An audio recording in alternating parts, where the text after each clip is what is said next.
অনেকের প্রশ্ন থাকে যে আমার চাচা বাবার সম্পত্তি দখল করে আছে, আমার মায়ের সম্পত্তি আমার মামারা দখল করে আছে, রেকর্ডে তাদের নামে করে নিয়েছে, কি করব আমরা? আমার প্রতিবেশী আমার সম্পত্তি জোর করে দখল করে আছে, কি করব?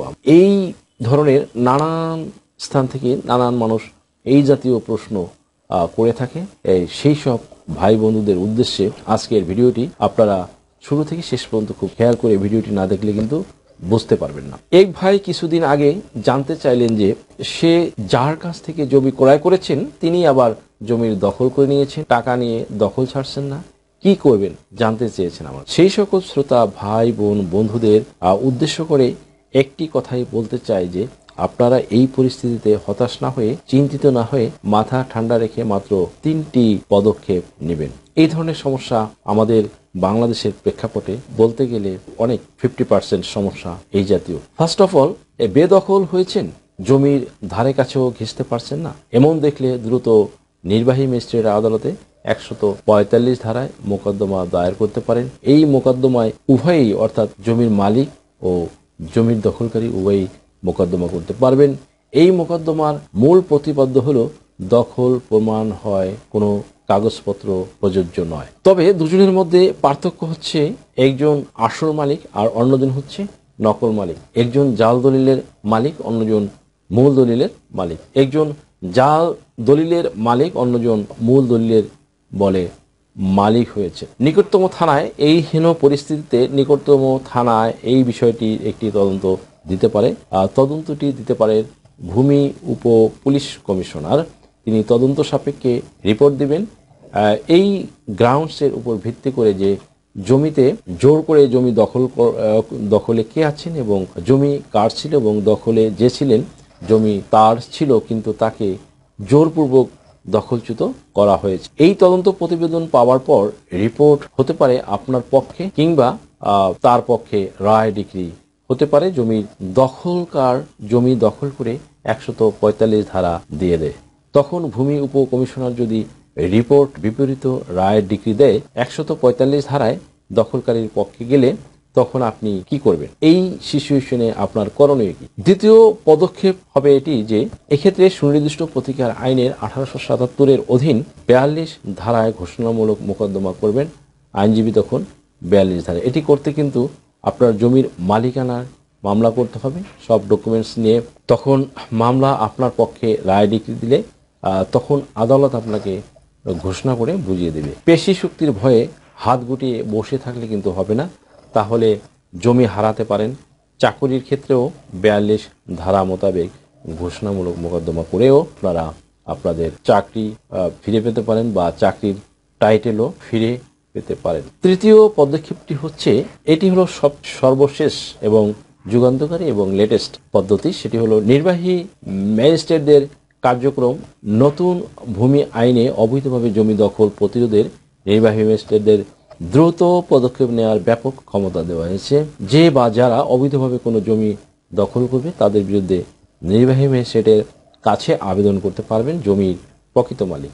এই ক্ষেত্রে নির্বাহী ম্যাজিস্ট্রেট সব কাগজপত্র পরীক্ষা নিরীক্ষা করে যদি অভিযোগের সত্যতা পান তাহলে দখলীয় জমি প্রকৃত মালিকের কাছে ফিরিয়ে দিতে আদেশ দেওয়া সহ প্রয়োজনীয় ব্যবস্থা গ্রহণ করতে পারবেন। নির্বাহী ম্যাজিস্ট্রেট উভয় পক্ষের বক্তব্য গ্রহণ ও সরেজমিন তদন্ত করবেন। নির্বাহী ম্যাজিস্ট্রেটের এমন পদক্ষেপে কোনো পক্ষ উপস্থিত না হলে তিনি সরেজমিনে তদন্ত শেষে প্রয়োজনীয় আদেশ দিতে পারবেন। সন্তুষ্ট না হলে যে কোনো পক্ষ নিয়মিত আদালতে যাওয়ার সুযোগও থাকছে। আইনের কঠোরে এই পদক্ষেপের ক্ষেত্রে নির্বাহী ম্যাজিস্ট্রেটের জবাবদিহি রাখাও ব্যবস্থাও প্রস্তাবিত দ্যাট মিনস এই নতুন ভূমি আইনে রাখা হয়েছে। বলা হয়েছে এ সংক্রান্ত আবেদন 3 মাসের মধ্যে নিষ্পত্তি করতে হবে। প্রযোজ্য ক্ষেত্রে দখল পুনরুদ্ধার করতে হবে। যদি কোনো নির্বাহী ম্যাজিস্ট্রেট ইচ্ছাকৃতভাবে আবেদনকারীর প্রতি অবহেলা বা অসহযোগিতা করেন তার বিরুদ্ধে বিভাগীয় ব্যবস্থা গ্রহণ করা যাবে। তবে এই ধরনের বিরোধে উপযুক্ত কোনো দেওয়ানি আদালত থেকে আদেশ এলে তা প্রায়োরিটি পাবে। নির্বাহী ম্যাজিস্ট্রেটের দেওয়া আদেশ অমান্য করলে বা আদেশ বাস্তবায়নে প্রতিবন্ধকতার সৃষ্টি করলে দায়ীকে 2 বছর পর্যন্ত দণ্ড দেওয়ার বিধান রাখা হয়েছে। এক্ষেত্রে 2009 সালের মোবাইল কোর্ট আইন অনুসরণ করতে হবে।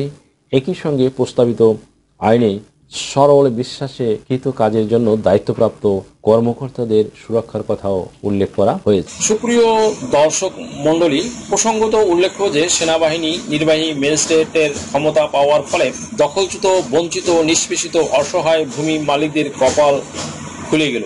তাদের জন্য একটি সুখবর, তারা এই সুযোগকে কাজে লাগিয়ে তাদের বেদখলকৃত জমিজমা ফেরত পাবেন। যারা এতদিন ভূমিদস্যুদের পেশি শক্তির কাছে নতজানু হয়ে দখলচ্যুত ছিলেন, তাদের আর ভয় নেই। এদিক দিয়ে ঘিরেন।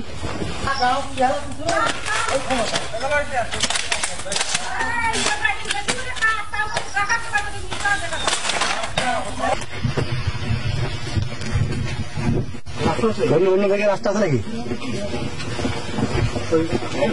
এদিক দিয়ে ঘিরেন, এদিক দিয়ে ঢুকেন।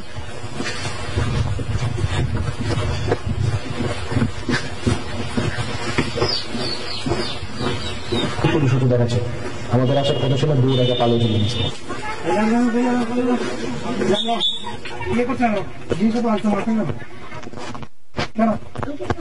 কিছু না, ভিডিওতে দেখছি, মানে ভিডিওতে কি ওটা ভিডিও থেকে আপনার হাজবেন্ড কই? আপনার ডাকেন, হয় আপনার নিয়ে যান।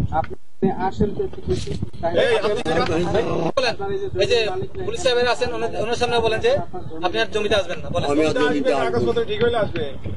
যদি নামছি আবার লাগা যদি বুট ভিজাইছি, যদি জুতো ভিজাইছি তোর খবর আছে কিন্তু। সুপ্রিয় দর্শক মণ্ডলী, ভিডিওটি থেকে যদি আপনারা সামান্যতম উপকৃত হন তাহলে রিকোয়েস্ট করব চ্যানেলটি লাইক, শেয়ার, কমেন্টস এবং সাবস্ক্রাইব করে পাশে থাকা বেল আইকনটি প্রেস করে দিন, যাতে পরবর্তী ভিডিওর নোটিফিকেশনটি খুব সহজেই পেয়ে যান। সো আজকের মতো এখানে শেষ করছি। দেখা হবে অন্য কোনো দিন, অন্য কোনো ভিডিওতে, অন্য কোনো আইনি কন্টেন্ট নিয়ে। সে পর্যন্ত সকালে ভালো থাকুন, সুস্থ থাকুন, নিরাপদে থাকুন। আবারও সবাইকে ধন্যবাদ জানিয়ে এখানে শেষ করছি। আল্লাহ হাফিজ।